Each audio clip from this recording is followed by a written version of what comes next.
Viewers സ്വാഗതം പുതിയൊരു അധ്യായത്തിലേക്ക്. പ്രധാനമന്ത്രി നരേന്ദ്രമോദിക്ക് പരമോന്നത സിവിലിയൻ പുരസ്കാരം പ്രഖ്യാപിച്ചു ഡൊമിനിക്ക. കോവിഡ് മഹാമാരി കാലത്ത് ഡൊമിനിക്കയ്ക്ക് മോദി നൽകിയ സംഭാവനകൾക്കും ഇരു രാജ്യങ്ങളും തമ്മിലുള്ള പങ്കാളിത്തം ശക്തിപ്പെടുത്തുന്നതിനുമുള്ള അദ്ദേഹത്തിന്റെ ശ്രമങ്ങൾക്കുമാണ് പുരസ്കാരം. ഈ മാസം 19 മുതൽ 21 വരെ ഗയാനയിലെ ജോർജ് ടൗണിൽ നടക്കുന്ന ഇന്ത്യ കാരിക്കോം ഉച്ചകോടിയിൽ ഡൊമിനിക്കൻ പ്രസിഡന്റ് സിൽവാനി ബാർട്ടൺ പുരസ്കാരം മോദിക്ക് സമ്മാനിക്കുമെന്ന് ഡൊമിനിക്ക പ്രധാനമന്ത്രിയുടെ ഓഫീസ് പുറത്തിറക്കിയ പ്രസ്താവനയിൽ അറിയിച്ചു. കരീബിയൻ രാജ്യങ്ങളുടെ കൂട്ടായ്മയാണ് കാരിക്കോം. ബ്രിട്ടീഷ് എഴുത്തുകാരി സാമന്ത ഹാർവേക്കിന് 2024 ബുക്കർ പുരസ്കാരം. Profoundly honored to announce that the winner of the Booker Prize 2024 is Samantha Harvey for Orbital.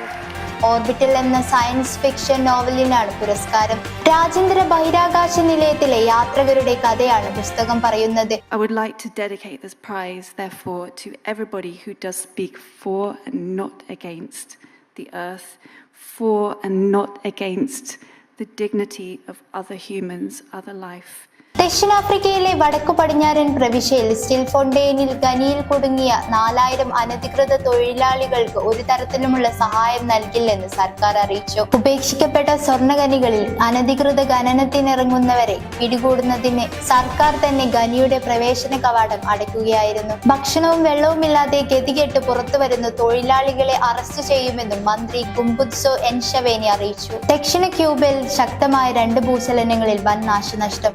തെക്കൻ ഗ്രാൻമാ പ്രവിശ്യയിലെ ബാർട്ടലോ മാസോ തീരത്തു നിന്നും ഏകദേശം 25 മൈൽ അകലെയാണ് 6.8 തീവ്രതയിൽ രേഖപ്പെടുത്തിയ ഭൂചലനമുണ്ടായത്. 5.9 തീവ്രത രേഖപ്പെടുത്തിയ ആദ്യത്തെ ഭൂചലനത്തിന് 1 മണിക്കൂറിന് ശേഷമായിരുന്നു രണ്ടാമത്തേത്. മരണം റിപ്പോർട്ട് ചെയ്തിട്ടില്ലെന്നും കരീബിയൻ ദ്വീപ് രാഷ്ട്രത്തിലുടനീളം ഭൂചലനം അനുഭവപ്പെട്ടതായും രാജ്യാന്തര മാധ്യമങ്ങൾ റിപ്പോർട്ട് ചെയ്തു. ഒട്ടേറെ പേർക്ക് പരിക്കേറ്റു. പുതിയ കാഴ്ചകളുമായി അടുത്ത വാരത്തിൽ.